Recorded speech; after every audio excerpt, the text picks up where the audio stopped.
What is crossing over? Crossing over is an exchange of portion of chromatid. তার প্রভাবে কি হয়? তার প্রভাবে নতুন জেনেটিক কম্বিনেশন আসে। তো এই শর্টসের মাধ্যমে আমরা কিন্তু ক্রসিং ওভার কী জেনে নেব। ক্রসিং ওভার কখন হয়? ক্রসিং ওভার হয় হচ্ছে মিওসিস ওয়ানে। সেই মিওসিস ওয়ানে যখনই ক্রসিং ওভার হচ্ছে সেটা হোমোলোগাস ক্রোমোজোমের কিন্তু নন সিস্টার ক্রোমাটিডের মধ্যে হয়। তো হোমোলোগাস ক্রোমোজোম প্রোফেজ ওয়ানে মিওসিসে কী হয়? পেয়ার আপ করে, অর্থাৎ একদম কাছাকাছি চলে আসে। কাছাকাছি আসার পরে আমরা দেখতে পাবো এরকম একটা কন্ডিশন যেটা তোমরা দেখতে পাচ্ছ। তারপর এই নন সিস্টার ক্রোমাটিডগুলো কি করবে?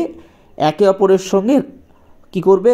র্যাপ করবে, করে যে এক্স আকৃতির গঠনটা তৈরি হচ্ছে সেটাকে আমরা কি বলবো? কায়াজমা বলবো। সেই কায়াজমা অঞ্চলেই কিন্তু এই বিনিময়টা ঘটে, পোর্শনের বিনিময়টা বা এক্সচেঞ্জ অফ পোর্শন ঘটে আবার কি হয়? রিজয়েন হয়, ক্রোমাটিড ব্রেক হয়, এক্সচেঞ্জ হয়, হয়ে রিজয়েন হয়। এই পার্টিকুলার যে প্রসেসটা, এই প্রসেসটাকে আমরা ক্রসিং ওভার বলি। তো সেগমেন্ট অফ ক্রোমাটিড এক্সচেঞ্জ হয়ে গেছে, দেখতেই পাচ্ছ অন্য কালারে মার্ক করা হচ্ছে। তো এটাই ক্রসিং ওভার।